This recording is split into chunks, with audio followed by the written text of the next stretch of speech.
ഹേ beautiful people, സായാണ്. ഒരു incident പറഞ്ഞ് നമുക്ക് ഇന്നത്തെ ടോപ്പിക്ക് തുടങ്ങാം. കുറച്ച് നാളുകൾക്ക് മുമ്പ് ഞാൻ വർക്ക് ചെയ്തിരുന്ന ഹോസ്പിറ്റലിൽ നിന്ന് ഞാൻ അവിടെ HR ഡിപ്പാർട്ട്മെന്റിൽ ഇന്റേൺഷിപ്പ് ചെയ്യായിരുന്നു കേട്ടോ. അപ്പൊ അവിടെ വെച്ച് എൻ്റെ ഒരു ബാഗ് മോഷണം പോയി. കാര്യമായിട്ട് വാല്യൂബിൾസ് ഒന്നും ഇല്ലാതിരുന്ന, പ്രത്യേകിച്ച് പറയത്തക്ക വിലയും ഇല്ലാതിരുന്ന ബാഗാണ് കേട്ടോ പോയത്. അതിനകത്തൊരു 20 രൂപയും എൻ്റെ കുറച്ച് മെഡിസിൻസും മാത്രമാണ് ഉണ്ടായിരുന്നത്. സ്വാഭാവികമായിട്ടും നമ്മൾ CCTV ചെക്ക് ചെയ്തപ്പോൾ കണ്ടത് അവിടെ ഇന്റർവ്യൂവിന് വന്നിരുന്ന ഒരു കാൻഡിഡേറ്റ് ആണ് എൻ്റെ ബാഗ് എടുത്തുകൊണ്ട് പോയത്, അതും ആരും അറിയാതെ. അപ്പം നമ്മൾ അവരുടെ റെസ്യൂമെ നമ്മുടെ കയ്യിലുണ്ടായിരുന്നു. റെസ്യൂമെ നമ്മൾ ചെക്ക് ചെയ്ത സമയത്ത് അത്ഭുതപ്പെട്ടു പോയി എന്ന് തന്നെ പറയാം. കാരണം ഈ പറഞ്ഞ ആള് വളരെ എഡ്യൂക്കേറ്റഡ് ആണ്, അത്യാവശ്യം നല്ല എക്സ്പീരിയൻസ്ഡ് ആണ്, ഒരു സ്കൂളിന്റെ വൈസ് പ്രിൻസിപ്പൽ പൊസിഷൻ വരെ ഹാൻഡിൽ ചെയ്തിട്ട് വന്നിട്ടുള്ള ഒരാളാണ്. സ്വാഭാവികമായിട്ടും അങ്ങനെ ഒരാള് ഇതുപോലെ ഒരു അത്രയും വാല്യൂബിൾ അല്ലാത്ത ഒരു സാധനം എടുക്കണമെങ്കിൽ അതിന് നമുക്ക് വെറുതെ ഒരു മോഷണം എന്ന് പറയാൻ പറ്റുമോ? അയാളോട് ഞങ്ങൾ നമ്പർ എടുത്ത് വിളിച്ച് സംസാരിച്ചപ്പോ ആള് പറഞ്ഞ കാര്യം ഐ കുഡന്റ് ഹെൽപ്പ് ഇറ്റ് എന്ന് പറഞ്ഞ് കരയായിരുന്നു. എന്ന് പറഞ്ഞാൽ അവർക്കത് എടുക്കാതിരിക്കാൻ കഴിയില്ലായിരുന്നു എന്നാണ് അവർ പറയുന്നത്. എന്താണ് കാരണം? അവരൊരു ക്ലെപ്റ്റോമാനിയ പേഷ്യന്റ് ആയിരുന്നു. എന്താണ് ക്ലെപ്റ്റോമാനിയ? ക്ലെപ്റ്റോമാനിയ എന്ന് പറഞ്ഞാൽ നമുക്കൊരു സാധനം കാണുമ്പം അത് സ്വന്തമാക്കി എടുക്കാനുള്ള ഒരു ത്വര ഉള്ളിൽ വരും. അതിനെ റെസിസ്റ്റ് ചെയ്യുന്നത് നമ്മുടെ ബ്രെയിനാണ്. അതിനെ റെസിസ്റ്റ് ചെയ്യാതിരിക്കുന്ന ഒരു അവസ്ഥയിൽ അവരത് എടുത്തു പോവും. അവർക്ക് വേറെ ദേ ആർ ഓൾസോ ഹെൽപ്ലെസ്. ഇതെടുത്ത് കഴിയുമ്പോൾ അവർക്ക് റിഗ്രറ്റ് ഫീൽ ചെയ്യുകയും ചെയ്യും. അങ്ങനെ ഒരു അവസ്ഥയാണ് ക്ലെപ്റ്റോമാനിയ. ഞാൻ ഇന്ന് സംസാരിക്കാൻ പോകുന്നത് ക്ലെപ്റ്റോമാനിയെ കുറിച്ചല്ല കേട്ടോ. മെന്റൽ ഹെൽത്ത് കണ്ടീഷൻസിനോട് നമ്മുടെ സൊസൈറ്റിക്കുള്ള ഒരു അപ്രോച്ചിനെ കുറിച്ചാണ്. ഞാൻ ഈ ഒരു കേസ് സ്വാഭാവികമായിട്ടും വീട്ടിൽ വന്ന സമയത്ത് സംസാരിക്കുകയുണ്ടായി.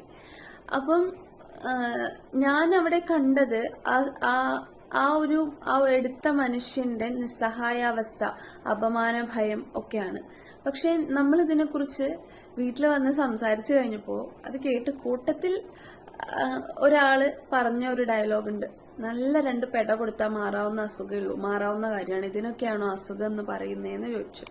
ശരിക്കും 2 പെട കൊടുത്താൽ അസുഖം മാറുമോ? നമ്മളൊരു പനി വന്ന ഒരാളെ ഒരു പെട കൊടുത്ത് മാറ്റാൻ പറ്റുമോ? നമ്മുടെ ടോപ്പിക് ഇന്ന് toxic positivity towards mental illness and societies stigma. Okay, നമ്മളതിന് മുന്നേ തന്നെ ടോക്സിക് പോസിറ്റിവിറ്റിനെ കുറിച്ചൊരു ഇൻട്രൊഡക്ഷൻ വീഡിയോ ചെയ്തിട്ടുണ്ടായിരുന്നു. കാണാത്തവർക്ക് വേണ്ടിയിട്ട് ലിങ്ക് ഡിസ്ക്രിപ്ഷൻ ബോക്സിൽ കൊടുക്കാം കേട്ടോ. ഈ പോസിറ്റിവിറ്റി എന്ന് പറയുന്നത് നമുക്കൊക്കെ ഹെൽപ്ഫുൾ ആയിട്ടുള്ള, ആവശ്യമായിട്ടുള്ള ഒരു സംഗതിയാണ്. പക്ഷെ മറ്റെന്തിനേയും പോലെ നമ്മൾ മറ്റൊരാളിലേക്ക് അത് ഫോഴ്സ് ചെയ്യരുത്. ചെയ്യുമ്പോൾ അത് ടോക്സിക്കായി മാറുന്നു. പ്രത്യേകിച്ച് മെന്റൽ ഹെൽത്തുമായിട്ട് സ്ട്രഗിൾ ചെയ്യുന്ന, മെന്റൽ ഹെൽത്ത് ഡിസോർഡേഴ്സ്, ഇൽനെസ് ഒക്കെ ആയിട്ട് സ്ട്രഗിൾ ചെയ്യുന്ന ആളുകളോട് നമ്മൾ ഈ പോസിറ്റിവിറ്റി ഫോഴ്സ് ചെയ്യുമ്പോൾ അത് ഭയങ്കര ഹാംഫുൾ ആയിട്ട് മാറുകയാണ് ചെയ്യുന്നത്. നമ്മള് ചുറ്റുമുള്ള ആളുകൾ, നമ്മളിൽ അധികം പേരും ഒരു ഡിപ്രഷൻ അടിച്ചിരിക്കുന്ന ഒരാളോട് പെരുമാറുന്ന രീതി എങ്ങനെയാണ്?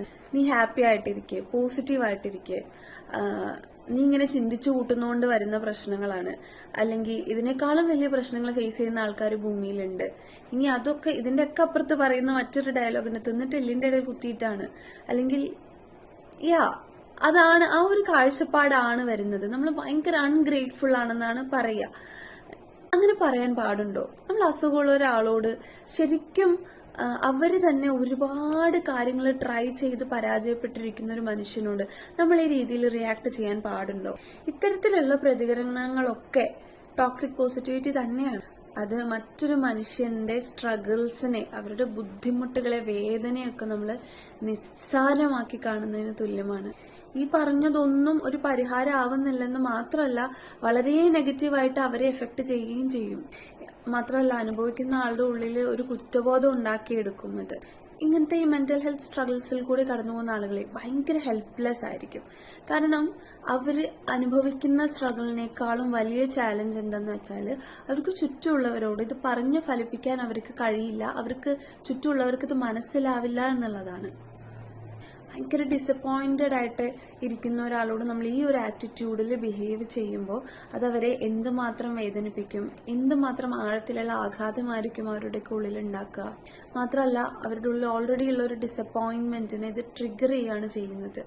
ഒരു മുറിവ് ഉണങ്ങാതെ അതിന്റെ വേദനയിൽ കഷ്ടപ്പെട്ട് വേദനിച്ചിരിക്കുന്ന ഒരാളോട് അല്ലെങ്കിൽ ഒരാളുടെ അടുത്ത് ചെന്നിട്ട് ആ മുറിവിൽ ഒരു ആണി അടിച്ചിറക്കുകയാണ് നമ്മൾ. എന്നിട്ട് പറയുകയാണെങ്കിൽ ഇനി നീ ഓക്കെ ആയിക്കോളൂ എന്ന്. അത്രയും ഡേഞ്ചറസ് ആണ്, അല്ലെങ്കിൽ അത്രയും ഹാംഫുൾ ആണ് ഈ ടോക്സിക് പോസിറ്റിവിറ്റി ഫോഴ്സ് ചെയ്യുക എന്ന് പറയുന്നത്. നമുക്കറിയില്ലല്ലോ, നമ്മൾ അനുഭവിക്കാത്ത കഥകളൊക്കെ നമുക്ക് കെട്ടുകഥകളാണെന്ന് പറയുന്നത് കേട്ടിട്ടില്ലേ? ഇങ്ങനത്തെ ഒരു ആറ്റിറ്റ്യൂഡ്, ഈ ഒരു ടോക്സിക് ആയിട്ടുള്ള പോസിറ്റിവിറ്റി പറയുമ്പോൾ നമ്മൾ ഭയങ്കര പോസിറ്റിവിറ്റിയാണ് കാണിക്കുന്നത്. പക്ഷേ അത് അനുഭവിക്കുന്ന ആളുകളുണ്ടല്ലോ, പിന്നീട് അവർക്ക് അവരുടെ പ്രശ്നങ്ങളെ കുറിച്ച് മറ്റൊരാളോട് തുറന്ന് സംസാരിക്കാനുള്ള മാനസികാവസ്ഥ ഇല്ലാതെയാവും. കാരണം നമ്മൾ ഇങ്ങനെയൊക്കെ പറയുമ്പോൾ നമ്മൾ അവരെ ജഡ്ജ് ചെയ്യാണ്, വിധിക്കുകയാണ് ചെയ്യുന്നത്. അവരുടെ പ്രശ്നം എത്രയേ ഉള്ളൂ എന്ന് നമ്മൾ തന്നെ തീരുമാനിക്കുകയാണ്. കാരണം നമുക്കറിയില്ലല്ലോ, നമ്മൾ അനുഭവിക്കുന്നില്ലല്ലോ, അവരാണ് അനുഭവിക്കുന്നത്. അപ്പൊ ഇങ്ങനെ വരുമ്പോ സ്വാഭാവികമായിട്ടും അവരവരുടെ ഫീലിങ്സിനെ സപ്രസ് ചെയ്ത് അത് സൂയിസൈഡിലേക്ക് ചെന്നെത്താനുള്ള സാധ്യത വളരെയേറെയാണ്. നമ്മളൊക്കെ ഒരു മനുഷ്യൻ സൂയിസൈഡ് ചെയ്തു കഴിഞ്ഞാൽ ഭയങ്കരമായിട്ടുള്ള സഹതാപവും സങ്കടവും ഒക്കെ കാണിക്കുമെങ്കിലും അതിലേക്ക് എത്താനുള്ള കാരണക്കാരാവുന്നുണ്ട് പലപ്പോഴും നമ്മളെന്നുള്ളത് നമ്മൾ മനസ്സിലാക്കുന്നില്ല. ഡ്രാമയാണ്, നീ ഇപ്പോഴും ഇങ്ങനെ തന്നെയാണോ എന്നൊക്കെയുള്ള ക്വസ്റ്റ്യൻസ് ഒക്കെ ചോദിക്കുന്നുണ്ടല്ലോ. സീരിയസ്ലി ഭയങ്കര ക്രൂവലാണ്. Don't do it. അവരെ ഒരുതരം നിശബ്ദരാക്കുന്ന ഒരു സിറ്റുവേഷനിലേക്ക് ഇത് കൊണ്ടെത്തിക്കും. ഒന്ന് ആലോചിച്ച് നോക്കിയേ, ഒരു വിഷമം ഉള്ളിൽ കിടക്കുന്നു, അല്ലെങ്കിൽ ഒരു അസുഖം ഉള്ളിൽ കൊണ്ട് നടക്കുന്നു, ചുറ്റുള്ളവർക്ക് അത് മനസ്സിലാവുന്നില്ല, പറഞ്ഞാലോ നമ്മൾ ജഡ്ജ് ചെയ്യുന്നു. ആ ഒരു നിസ്സഹായാവസ്ഥ എത്രത്തോളം ആയിരിക്കും എന്ന് ചിന്തിക്കാൻ പറ്റുന്നുണ്ടോ? ഇനി ടോക്സിക് പോസിറ്റിവിറ്റി ട്രിഗർ ചെയ്യുന്ന മറ്റൊരു സംഭവമാണ് നമ്മുടെ സോഷ്യൽ മീഡിയ. അതേപോലെ കൾച്ചറൽ ആയിട്ടുള്ള കുറച്ച് എക്സ്പെക്ടേഷൻസ് ഒക്കെ കേട്ടോ. സോഷ്യൽ മീഡിയ ക്രിയേറ്റ് ചെയ്യുന്നപ്പോൾ നമ്മുടെ Instagram reels, Facebook reels, YouTube reels ഒക്കെ ഒരു ഹാപ്പി